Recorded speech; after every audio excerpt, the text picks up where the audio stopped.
The story begins in a magical realm where 9 different races live in the same world.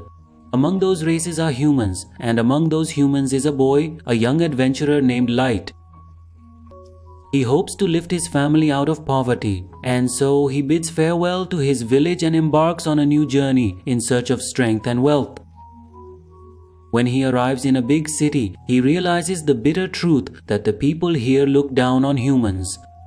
People mock him simply because he is a human. Still, Light does not lose heart. He enters the guild to become an adventurer, and since today is his first day, he meets a Frank. The receptionist asks, "Do you have any special skills?" Upon hearing this, Light's face lights up and he proudly says that yes, he has the skill of unlimited gacha. The girl becomes quite curious about what this skill is. So Light tells her that he'll show it now, and he takes out his gacha device and presses a button. A card is created in front of him.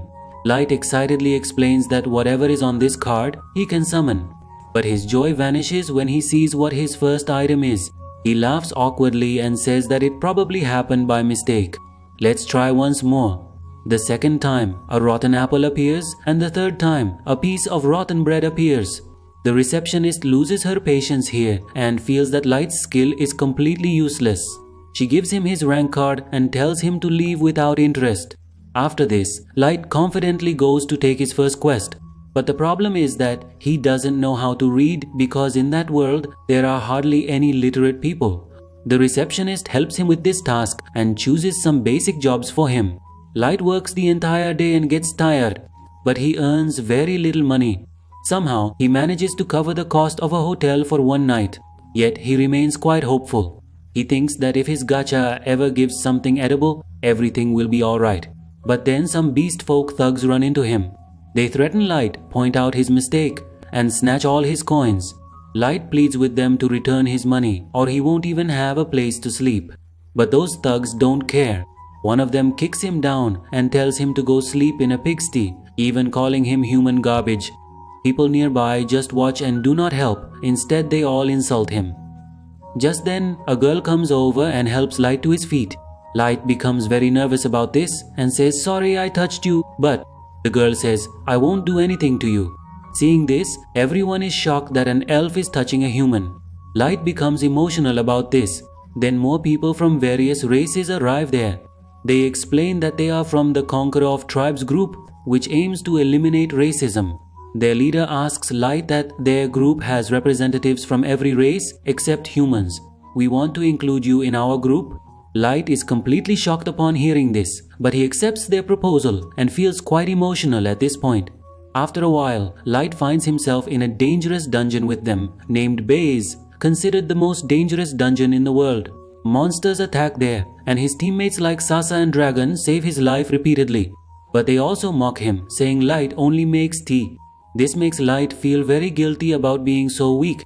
One day, when they reach a very narrow place, Light thinks maybe it's time to rest. So he makes tea for everyone. But Dragon turns around and says, "Light, you have been removed from the party now." Upon hearing this, Light is completely taken aback. The people who once called him a friend now mock him, calling him useless and garbage. They reveal that Light was only included in the team for a possibility. They thought Light might be a maestro, which is a rare being. But now it's confirmed that he isn't, so they don't need him, and they aren't just kicking him out. They're planning to kill him. Dog slashes his face and at the same time shoots an arrow into his leg. They enjoy watching him because tormenting humans was their hobby. Light tries to escape from there, but they tell him that he's going to die. Just accept it. But suddenly, a teleport trap activates and Light falls to the very bottom of the dungeon, right at the bottom floor where level 1000 monsters reside. Frightened, he starts crying there. But there was also anger within him. He vows to take revenge and won't let them live. The monsters there attack him. In desperation, Light repeatedly uses his unlimited gacha, and a miracle happens because a super ultra rare summon appears, which is a girl. Her name was Mai, who looked absolutely divine and was at level 9999. She obliterates the monsters with one hit, heals Light, and kneels down, saying, "I am your slave maid. I will serve you all my life, Master Light." Light is completely shocked to hear this, wondering how this is possible since he thought his skill was useless. Mai checks and reveals that the unlimited gacha is of god tier level and was previously just concealed. Rare items are found when mana is high, and at the bottom of this dungeon, mana is at its maximum. That's why OP summons are found here. Light tells the story of his betrayal here, crying. Hearing this, I get emotional and say that you just give the order, I'll bring their heads to you. Light says no, I'll take revenge myself. I need to become strong. So I say that I am completely with you on this journey. Light promises here that he will become the strongest person in the world and activates unlimited gacha. Now, 3 years later, we see that Light has built a large empire deep within the abyss. Many loyal maids stand around him, and the ones walking are so obsessed that they say if they can just get a whiff of his feet, their lives would be successful.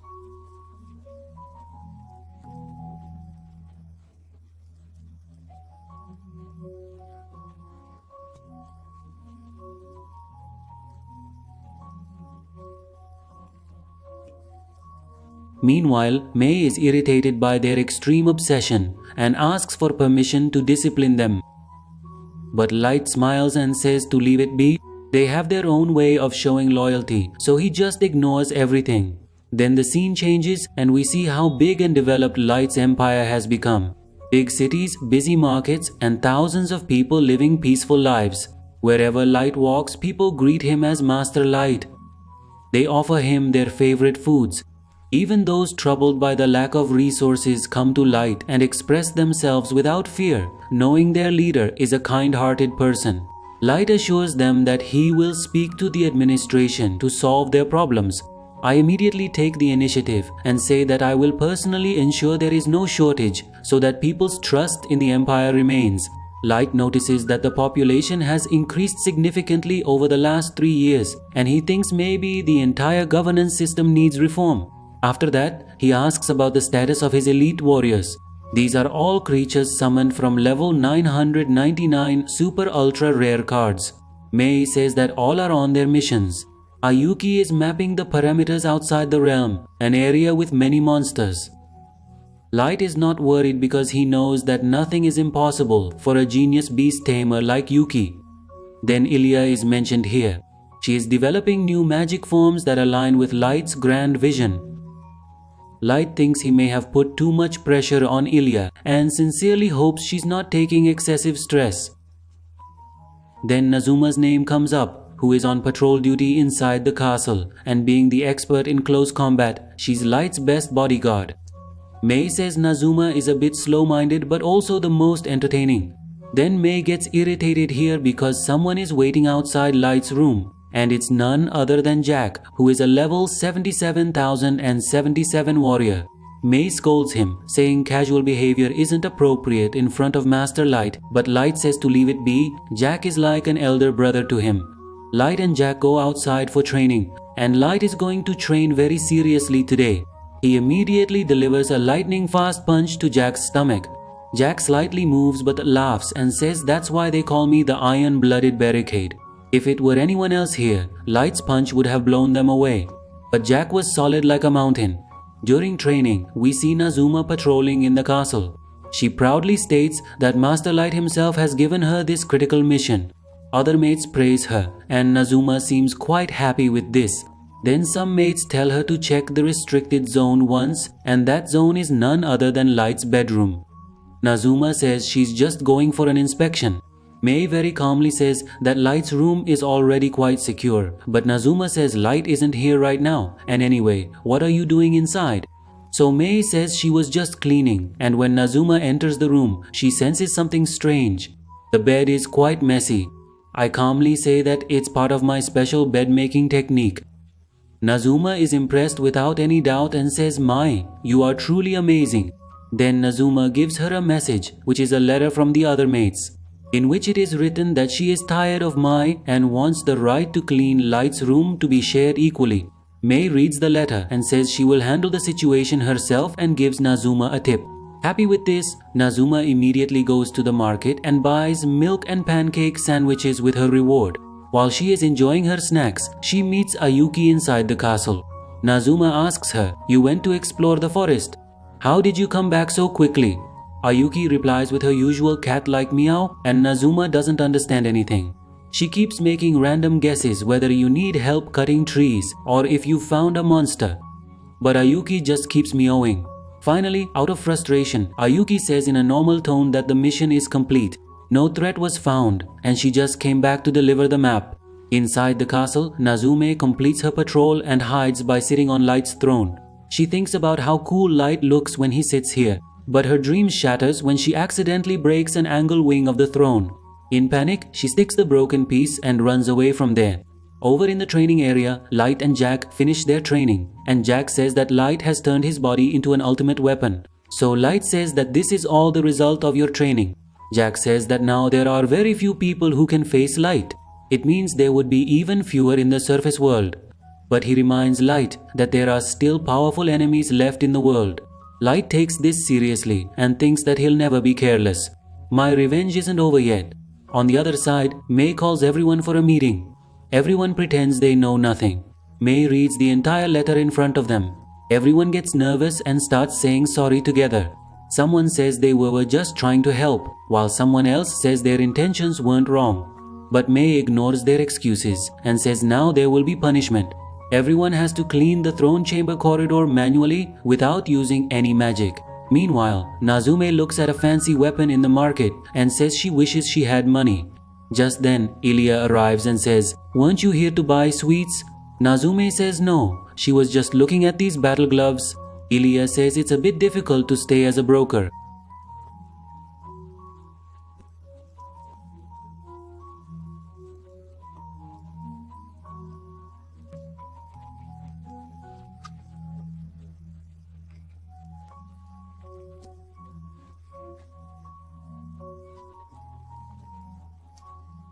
Their topic eventually revolves around Light's bedroom. Everyone wonders what might have happened when Light first summoned May, and they were alone for 3 months before Ayuki. Some wild imaginations start running among them, but everyone falls silent. When May suddenly appears in front of them from behind, May says in front of everyone that she heard them all shouting "Die, die." The maids immediately start showing innocence and finally confess that they were just jealous. May says, "Alright, listen, during those 3 months, Light didn't do a single romantic thing. He was only studying and practicing martial arts." Hearing this, all the maids feel guilty.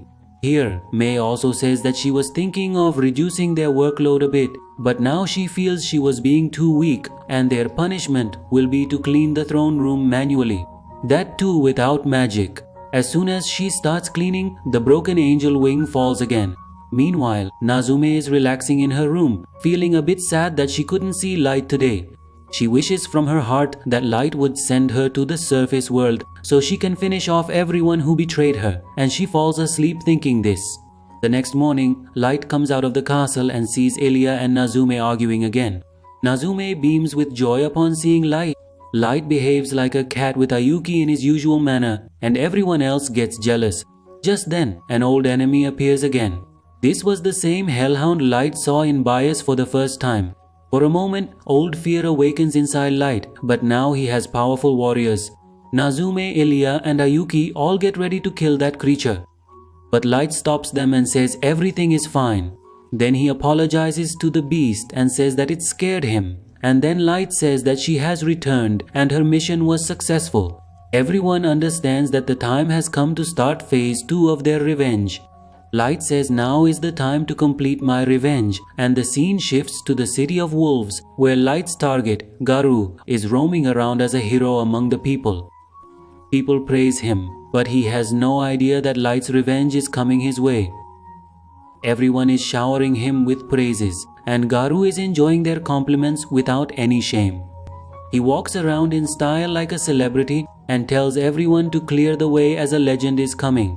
On the side, a person is searching through a pile of garbage and gets angry seeing Garu. He calls that boy garbage, pushes him to the ground, and spits on his face. Just like most beast folk don't like humans, Garu also hated humans. He tells the boy to disappear and never show up in front of him again. After a while, Garu takes the best seat at a local place. He tells his followers to eat as much as they want because he's making a lot of money these days. His companions start praising him highly and say he's the pride of all beast folk. Everyone knows that Garu rose from a dirty life in the slums to where he is now and has become their leader, admired by all. With full confidence, he says that becoming like me is not everyone's cup of tea. I have mastered the art of influence. Then he explains that beast folk are naturally meant to follow. Just lead them in the right direction and life becomes like that of a king. According to him, the only secret to success is categorizing every task, understanding which tasks bring profit and power and which ones are just a waste of effort. Then one of his somewhat foolish followers asks him, "Boss, do you remember that job from 3 years ago? The Concord of Tribes one, did it make any money or not?" Another companion tells him to be quiet, but Garu says that he has taken an oath with the Federation, so he can't disclose the details. But he certainly says that it was the easiest and most profitable mission of his life because he just had to kill a worthless human boy. And now look, he's rich and respected. But thinking about that portal always left a sting in his heart. He never found out where that portal went. But he confidently says that it's impossible for someone like Light to survive. He's more curious about why the Federation was so obsessed with finding a mysterious maestro, and he felt inside that this might be some dangerous task. His thoughts abruptly stop when a beautiful girl comes before him, and it's none other than May. She asks very politely if he is the leader of the beast folk, Garu. Garu casually sips his drink and nods casually in agreement.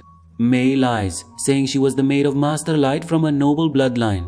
Hearing this, Garu is shocked and thinks that if he had kept Light alive instead of killing him, perhaps he would have made more profit. I continue my story that she has been searching for Light for 3 years, and all the clues have led her to this country where Light was last seen. Garu says in a casual tone, yes, he was part of that group and Light was with them. May's eyes fill with tears. She pretends to have heard that Light died in the dungeon and never returned. Garu agrees with her and says, yes, Light's death was indeed very tragic. May tells him that if he could take her to the place where Light died, she would find some solace. Garu asks her, what do I get in return? Then I take out a small pouch containing 3 solid gold bars. Everyone's eyes are completely wide open, staring at it. But Garu controls his expression and thinks to himself, could this be a trap? But then he decides that a weak human woman couldn't possibly be a threat to him. Garu, along with some of his men, takes May to that dungeon. After several hours, he asks May, are you tired? May smiles and says, I'm fine. Garu laughs inwardly, thinking about how lucky he is. Now this gold is going to be his and this girl too. He decides that he will rob the gold from her right near Light's grave. Finally, they reach the place where Light had once been abandoned. Garu says, this is the exact spot. A monster attacked here and Light couldn't escape and fell into a teleport trap. May starts crying and falls to her knees here. Garu inwardly mocks her and thinks how pathetic humans are. So weak and blind too. His men quietly form a circle around her. Garu shows false sympathy here. He says I wanted to save Light, but he was killed. But then May's voice changes, now filled with anger. She says, only the most fallen beasts can commit such sins, to betray pure-hearted humans like Light.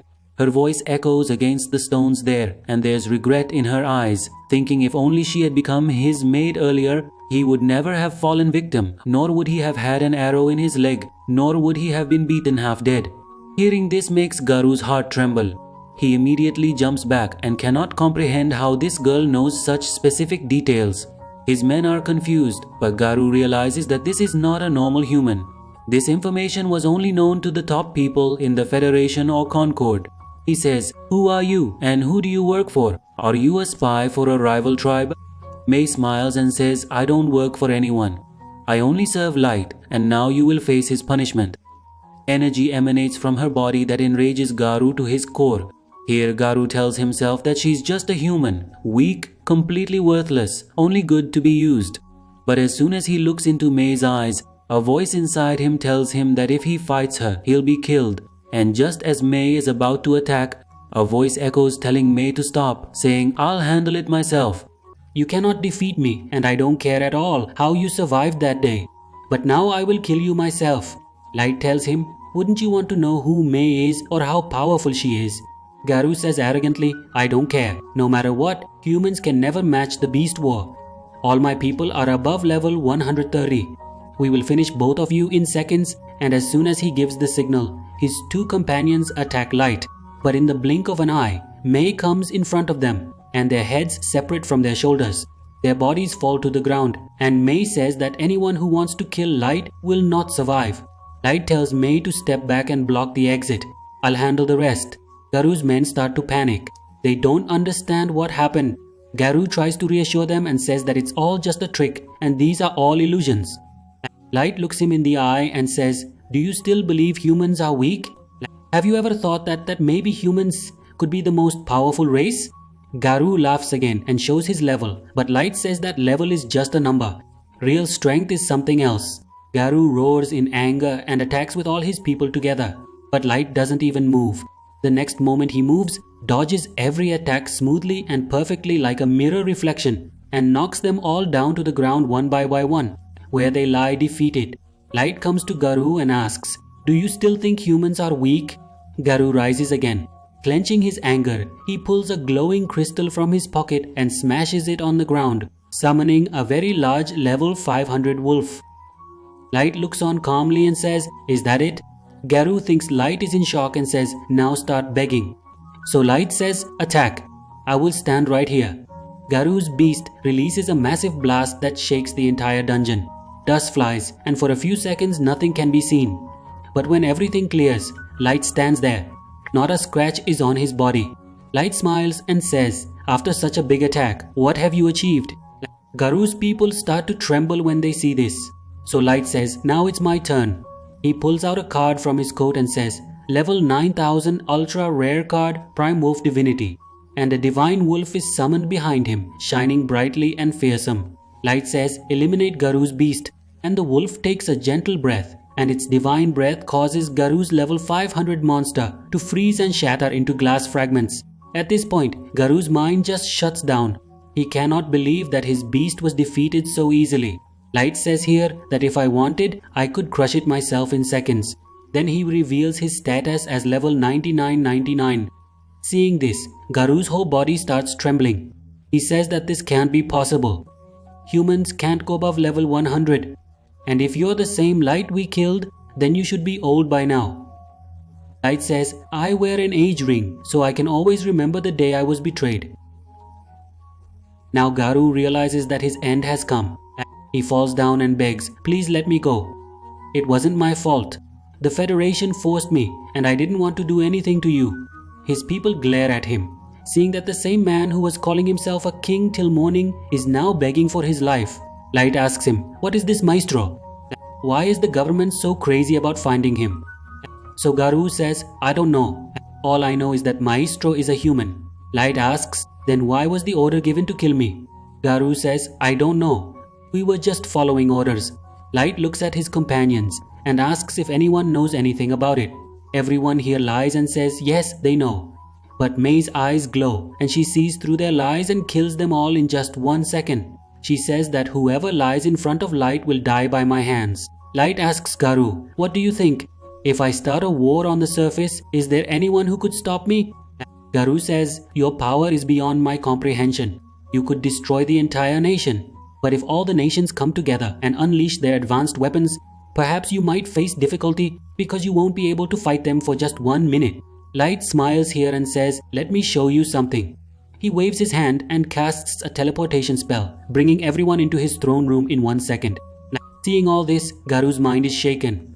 In front of him is an army where even the weakest soldier is level 1500. 4 are at level 9999 and the rest are between 6000 and 9000. Everyone's bodies are shining with divine light. Tears fall from Garu's eyes, and now he understands that Light is not a human, but a walking calamity. If he wants, he can wipe out the entire world in a moment. Garu continues to tremble, thinking that whenever this war starts, the entire world will be finished. The next morning, Light decides to return to his hometown, hoping in his heart that he might meet his family and take them to his dungeon city. But as soon as he arrives there, his hope is immediately shattered as he is faced with only the hollow remnants of destroyed houses and decaying corpses, because the entire village was wiped out by some unknown attackers about 6 months ago. No living person was left. Light starts searching through the pile to at least give his family a final farewell, and he finds some solace when he doesn't find the bodies of his younger siblings there. It could mean they might still be alive somewhere, but his parents weren't so fortunate. Gold sees the pain on Light's face and asks if he is okay, saying that processing all of this will be very difficult. Light says he'll manage it, but they need to focus on their mission right now. So he tells Gold and Nazume to gather as much intelligence as possible. Their military strength seemed more powerful than the major countries so far, but Binavo is a maestro.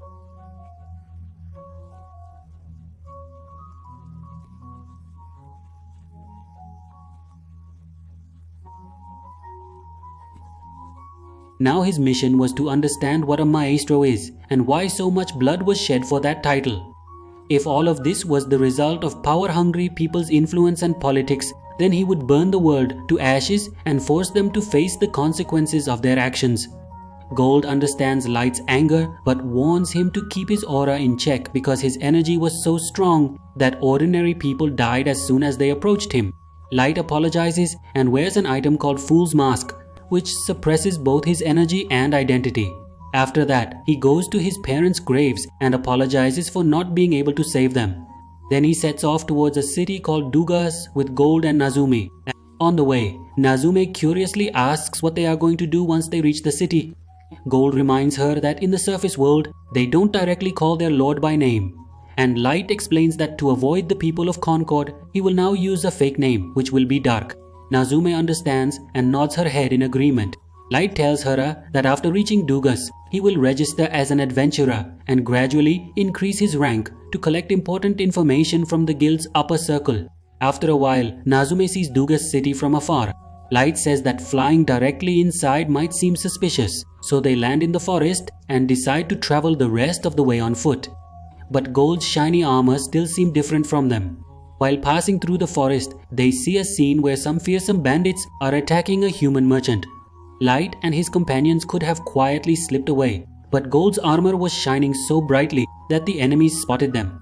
All the dwarves try to loot them, but within seconds, all the bandits are tied up and lying insulted in the middle of the road. The merchant and his son are very grateful and even offer them a lift to the city.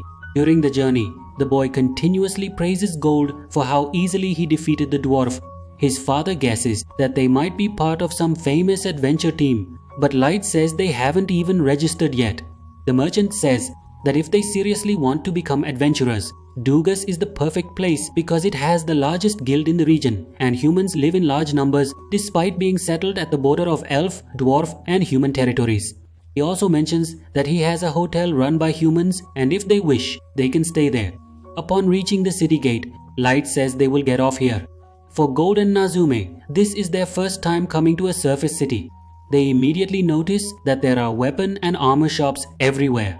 Light explains that this is normal here because adventurers are abundant and goods made by the nearby dwarf kingdom's blacksmithing skills are sold here. Upon reaching the guild hall, Light goes to the registration desk and is initially given rank F, and he needs to complete entry-level quests to advance his rank. For now, he thinks about the hotel that Colonel mentioned.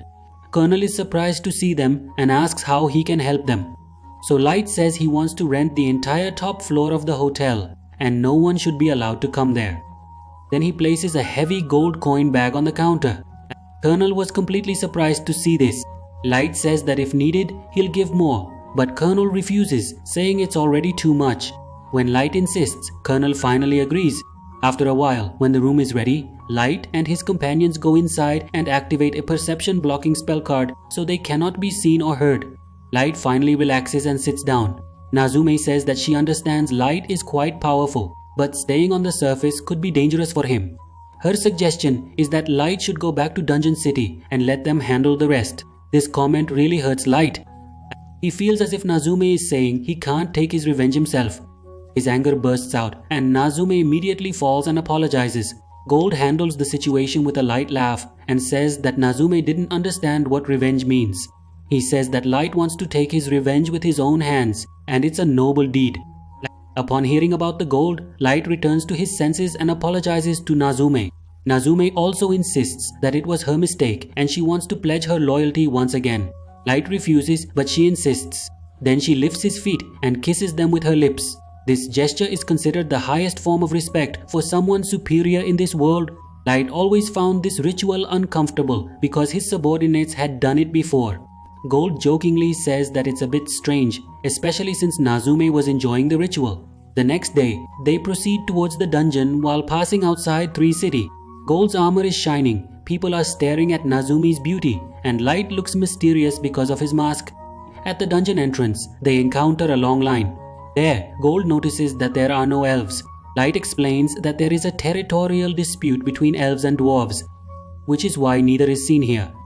Nazume praises Light's knowledge and stands so close to him that her chest touches the back of Light's head. Light tells her that she can stand a little farther away. But Nazume says in a serious tone that her duty is to protect her lord. It's important to stay close to him at all times. Just then, Light sees some people breaking the line, including an elf warrior and his companions. Light steps forward to stop them and says breaking the line isn't right. The elf gets angry about how a human dared to speak to him like that. He is about to draw his sword when his elder companion stops him and says to let it go. As he leaves, the elf approaches Light and quietly says that he will always regret this rudeness. After the elf leaves, the humans cheer for Light. The children also come and thank him. But Light says, I did all this for my own gain, not for you. Then a child asks Gold if his armor is really made of gold. Nazume explains that if it were true, the metal would be too soft and wouldn't provide protection.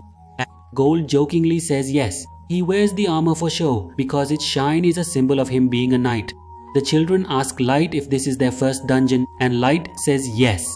The children say this floor is for adventure experience and looking at their gear. It seems they are new. Just then, the guard calls the next group and the children say bye and go inside.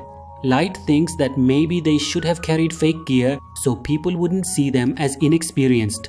When their turn comes, they go inside the dungeon. Light casts his concealment magic to hide their presence and they fly towards the second floor. On the other side, the same elf Kaido is still angrily killing orcs. He shouts that he is the legendary hero of the elf kingdom and has Maestro's blood in him. Elder Yano says that his level of 1500 is already far above a normal elf. But Kaido replies that he wants even more power so great that it can reduce his enemies to ashes.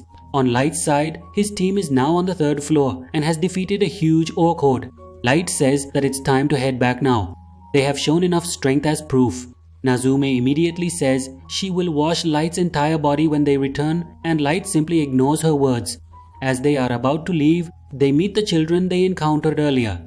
But suddenly, there is a large commotion from inside the forest, where many wolves are rushing towards them. The children shout that they have to run. With so many enemies, they reluctantly turn to Light and his companions for help so everyone can safely escape.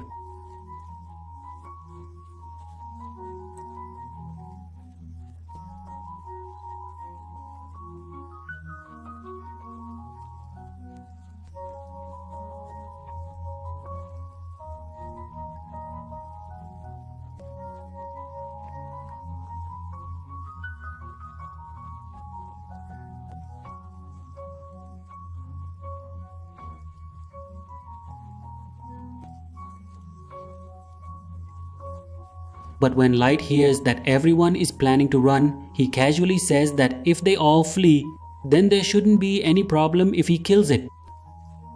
The children are shocked, thinking he's crazy, as such a big mantis would be at least level 500. But Light remains completely calm and says there's no need to panic. Their group is capable of dealing with such a monster. Gold steps forward and makes the first attack, but to his surprise, the mantis blocks many of his blows. That meant its claws were extremely tough.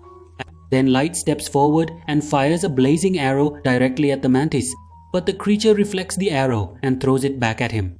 Seeing this, the children become worried that Light and his companions might really be in danger. They tell Mia to quickly cast a spell, but Mia is so stunned that she can't even concentrate, because she just saw Light use a high-grade combat spell without any change. For her, this was impossible, because the other children don't have much knowledge about magic. They can't even understand what is impressive and what isn't. Then Gold tells them it's better for you to stay here. We'll handle it, and then he gives a short lesson on what it means to be a true knight. He says that self isn't just for blocking. When Mantis attacks him, Gold counterattacks and breaks one of its claws in a single move. Then he says a knight never misses an opening. Immediately after, while Mantis is still in pain, Gold goes behind and cuts off one of its legs, and then Light shoots another wave of fire arrows. This time when Mantis deflects them, the arrows curve mid-air and hit its back because Light had full control over their trajectory. Now, no matter what Mantis does, the arrows hit their target. Gradually, all of Mantis's limbs are blown off, and when it realizes it can't win the fight, it runs toward the forest. Light is a bit surprised to see that the creature is intelligent enough to understand that it has lost and is trying to escape. But Light doesn't let it. He casts a huge fireball in the path of the forest so Mantis can't escape from there. Mia is literally shocked because she has never seen anyone cast such a large area covering tactical magic so instantly. Now Mantis had no path left, but its wings were still fine, and in a last attempt it flies, but Naju jumps and shreds it in the air. When she lands, Gold says you made a mistake. Naju is irritated and asks what happened. I was destroying the monster just like Light wanted. Gold explains that you also destroyed valuable parts. Now there's nothing left to sell. Hearing this, Naju immediately apologizes to Light, but Light says it's alright. The kids standing aside were still in shock. They couldn't believe they saw a human kill the quartzite Mantis. A little while later, when they were checking the remains, they found Mantis's magic gem. Surprisingly, it was still perfectly fine. Light could make this proof of his achievement. Before leaving, a child asks Light if he belongs to a famous adventure party, because how can someone with so much power be an F rank? But Light says no, we are just F rank. Everyone becomes even more confused. After the battle, Mia uses magic to conjure a ball of water and gives it to Light so he can clean Mantis's goo. Light is genuinely touched by this, but Mia says it's the least she can do. As the sun sets, their leader tells Light and his group to camp here for the night because traveling could be dangerous. Mia was desperate to talk to Light about magic. During dinner time, Mia asks Light a lot of questions about his past. Here, Light couldn't reveal his real identity, so he makes up a fake story. He says both his parents were exceptional mages, which is why he can cast spells without chanting. But Mia's brothers still couldn't understand what was so special about it. Then Mia angrily tells him, "Do you even know what Light did?" Magic is divided into 3 categories: combat class, which is used on an enemy; tactical class, which affects a wide area like fireball; and strategic class, which can affect the world level like earthquakes or meteor strikes, and such spells are chanted by a team of elite mages, which is almost impossible for humans. At that point, her brother realizes that Light is on a completely different level as a mage. Then he also praises Mia, saying you're no less either. You got a recommendation for the Duchy's Magic Academy. Hearing this, Light takes interest and asks if this is the same academy controlled by the Principal of 9. Mia says yes, that's the one. Gold says being recognized there is no small matter. Then their brother explains that our parents died in the plague and there was no money for the academy fees. So we formed a party with childhood friends Gimra and Verdi to earn something. Mia says she's happy traveling with her friends. I don't need much else. Hearing this reminds Light of his little sister. Then she asks Light, why did you become an adventurer? So Light continues his cover story that his parents died in a fire and he got slightly burned in it. That's why I'm searching for a rare potion that can cure me. Everyone falls silent here and the atmosphere becomes quite emotional. Then Gimra breaks the awkward silence by asking if Gold and Naju are a couple. Naju immediately shouts, never. I can never date such an immature man. Then Gold says I'm also not interested in immature girls. As usual, the argument between the two continues. At the same time, somewhere inside the dungeon, Oer is killing Karo orcs so that Yano can experiment for biology. His name had become famous throughout the city. People started calling him Black Melly.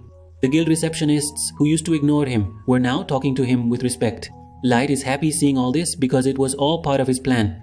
As he and his team were heading towards the dungeon, a man calls out to him. His name was Sulin and Gilbert was with him. They say that they heard you defeated Quartz Saitar and reached the 5th floor of the dungeon. Meeting you was necessary. After a while, more people from their party arrive and they say bye to Light and go into the dungeon. Light thinks that it feels good to see that he is becoming an inspiration for other humans, but not everyone is happy. People from other races feel jealous of him. They think he is a fraud. This was expected for Light, and he decides that if these people don't accept his results, he will show them results they can't ignore. After entering the dungeon, he tells Gold and Nazume that today they are going to the 5th floor.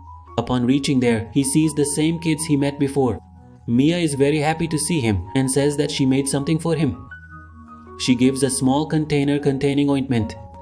She made it for Light's burns. Light is genuinely touched by this, but the guild is also fooled because he lied to them. Light gives her a return gift, a beautiful bracelet. Mia hesitates and says it seems very valuable. Light says, "Your gift means a lot to me." Mia happily says that she will always keep it as her treasure. After a while, they reach the snow-covered zone of the 5th floor. Snow is an advantage for them because it provides cover. Light sends Gold and Nazume to hunt AT and activates the teleport item to return to his throne room in Dungeon City. There, while drinking tea, he gets an update on the revenge operation from his team. Ellie informs him that everything is ready and the next stage is about to start. Light is happy and says to do whatever resources are needed.